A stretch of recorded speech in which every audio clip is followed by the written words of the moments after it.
자, 오늘은 임차권 등기명령 신청, 이것만 알아도 초보를 탈출할 수 있다. 자, 임차권 등기명령 신청 제도에 대해서 알아보도록 하겠습니다. 임차권 등기명령 신청, 용어 자체가 좀 생소한 것 같은데요. 우선 용어와 제도의 의미부터 차근차근 알아보도록 하겠습니다. 자, 임차권 등기명령에 관해서는 이 주택임대차보호법 제3조의 3에 보시면 나와 있는데요. 자, 1항을 한번 읽어보겠습니다. 자, 임대차가 끝난 후 보증금이 반환되지 아니한 경우 임차인은 임차주택의 소재지를 관할하는 지방법원 또는 시군 법원에 임차권 등기 명령을 신청할 수 있다라고 규정을 하고 있고요. 또 5항을 보시면 자, 임차인이 임차권 등기 전에 이미 대항력이나 우선 변제권을 취득한 경우에는 그 대항력이나 우선 변제권은 그대로 유지되며 임차권 등기 이후에는 이미 취득한 대항력이나 우선 변제권을 상실하지 아니한다라고 규정을 하고 있죠.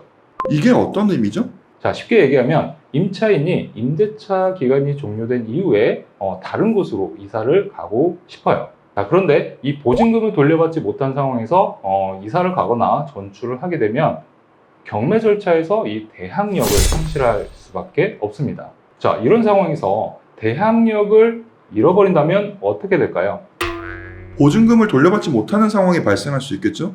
그렇죠. 따라서 이러한 상황을 방지할 수 있도록 임차인이 단독으로 이 시군 법원에 임차권 등기명령 신청을 할 수 있도록 보장한 법입니다. 임차권 등기는 원래 임차인 혼자 할 수 있는 거 아닌가요? 그렇게 생각할 수 있겠지만 그렇지는 않습니다. 원칙적으로 임차권 등기는 임대인과 임차인이 함께 신청을 해야 합니다. 따라서 임대인이 동의를 해주지 않거나 연락이 되지 않은 상황이라면 어떻게 될까요?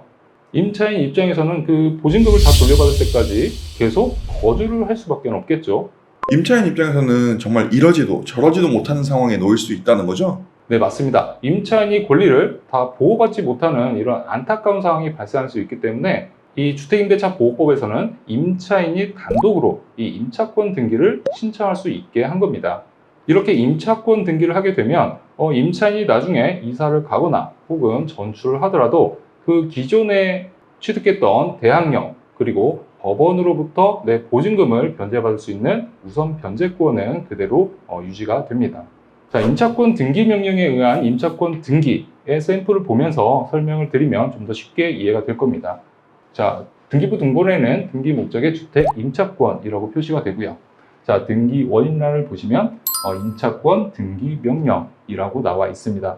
자, 이렇게 임차권 등기 명령 신청해서 임차권 등기가 되면은 그 권리자 사항란에 임차인의 보증금, 임대차 계약 일자, 주민등록 일자, 그 다음에 확정 일자. 자, 이 모든 것이 다 등기가 되기 때문에 나중에 내가 전출하거나 이사를 하더라도 내가 기존에 취득했던 이 전입 일자나 확정 일자가 그대로 다 유지가 된다라고 생각하시면 되겠습니다.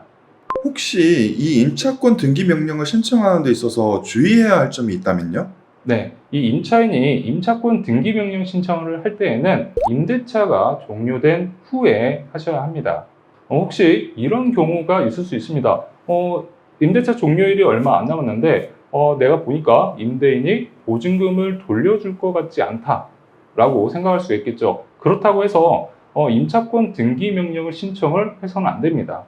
왜냐하면 임차권 등기 명령 신청은 임대차가 종료된 후에 해야 한다라고 법에서 규정을 하고 있죠. 따라서 임대차가 종료되기 전에 신청을 할 수 있겠지만 신청하더라도 법원에서는 바로 기각을 시키기 때문입니다.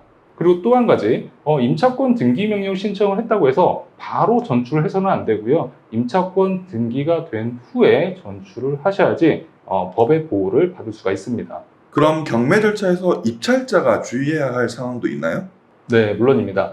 이 등기부 등본에 임차권 등기 명령에 의한 임차권 등기가 되어 있다면 임차인이 지금 보증금을 돌려받지 못하고 있는 상황이구나 라고 생각을 하시면 됩니다. 근데 여기서 우리가 한번 생각해 볼 필요가 있습니다. 보증금을 돌려받지 못한 임차인은 계속 살고 있는 경우가 많을까요? 아니면 다른 곳으로 이사한 경우가 많을까요? 임차권 등기까지 했다면 이미 다른 곳으로 이사 갔을 확률이 높겠죠? 네, 맞습니다. 그렇기 때문에 이 부분에서 우리가 주의를 해야 합니다. 임차인이 이미 이사를 했기 때문에 이 주민등록도 빠져 있는 경우가 많겠죠. 자, 이럴 경우 등기부등본을 꼼꼼하게 따져보지 않고 임차인이 없는 경매 사건이구나 이렇게 쉽게 생각을 하고 입찰에 참여하시면 나중에 큰 낭패를 보실 수가 있습니다. 설마 그 정도로 헷갈리기 쉬운가요? 그렇다면 예를 한번 보면서 왜 헷갈리기 쉬운지 한번 보도록 하겠습니다. 자, 지금 보시는 게 실제 경매 사건인데요. 자, 김해시에 있는 아파트가 경매로 나왔습니다. 자, 이 아파트의 현황 조사 내역을 한번 보도록 하겠습니다. 자, 점유 관계를 보시면 뭐라고 나와 있죠? 자, 점유 관계를 확인할 수 없으며 전입세대 연락 내역서상 해당 주소에 세대주가 존재하지 않는다라고 기재가 되어 있죠. 자, 이렇게만 봐서는 우리가 이 사건에는 이 아파트에는 임차인이 없구나라고 판단하기가 쉽습니다. 자, 그렇다면 다시 등기권리 요약란을 한번 보도록 하겠습니다. 자, 등기권리 요약란을 봤더니 자, 소유권이 나와 있고요. 그 다음에 압류, 그 다음에 임차권 등기, 그 다음에 강제경매 개시 결정 등기가 있죠. 자, 이렇게 보면 말소기준 권리는 현재 압류가 되겠죠. 그 다음에 임차권 등기가 있는데 이 임차권 등기가 말소기준 권리보다 늦으니까 권리상으로 문제도 전혀 없구나라고 우리 판단할 수가 있겠죠. 옳았구나 하고 들어가기 십상이겠는데요? 물론 이 등기부 등본을 잘 보지도 않고 입찰에 참여하시는 분은 그렇게 많지는 않을 겁니다. 그럼에도 다시 한번 강조하지만 반드시 꼭 이 등기부 등본을 보고 전입 일자를 꼭 확인해야 합니다. 네, 그러면 다시 등기부 등본을 한번 보실까요? 자, 아까 봤듯이 주택 임차권이라고 등기가 되어 있고요. 등기 원인란을 보시면 임차권 등기 명령이라고 기재가 되어 있습니다. 자, 그리고 옆에 권리자 사항란을 보면 자, 임차 보증금은 현재 8,500만 원이라고 등기가 되어 있죠. 그 다음에 주민등록 일자를 보니까 2015년 7월 15일입니다. 자, 주민등록 일자가 2015년 7월 15일인 것을 기억하시고 다시 등기권리 요약란을 한번 보도록 하겠습니다. 자, 임차권 등기일은 그 말소기준 권리보다 늦지만 임차인의 전입일자는 말소기준 권리보다 더 빠르다는 사실을 우리가 확인할 수가 있죠.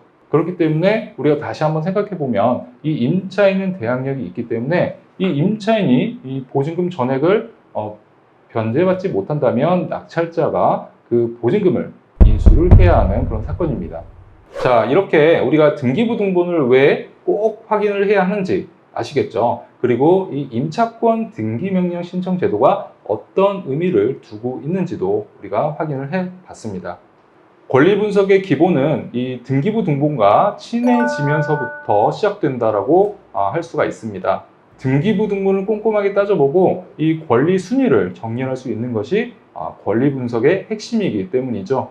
권리 분석 능력을 향상시키는 초석인 만큼 다양한 사례의 등기부 등본을 자주 뜯어보면서 권리 분석 능력을 키워보시기 바랍니다. 권리 분석 상담 사례 오늘은 여기까지입니다.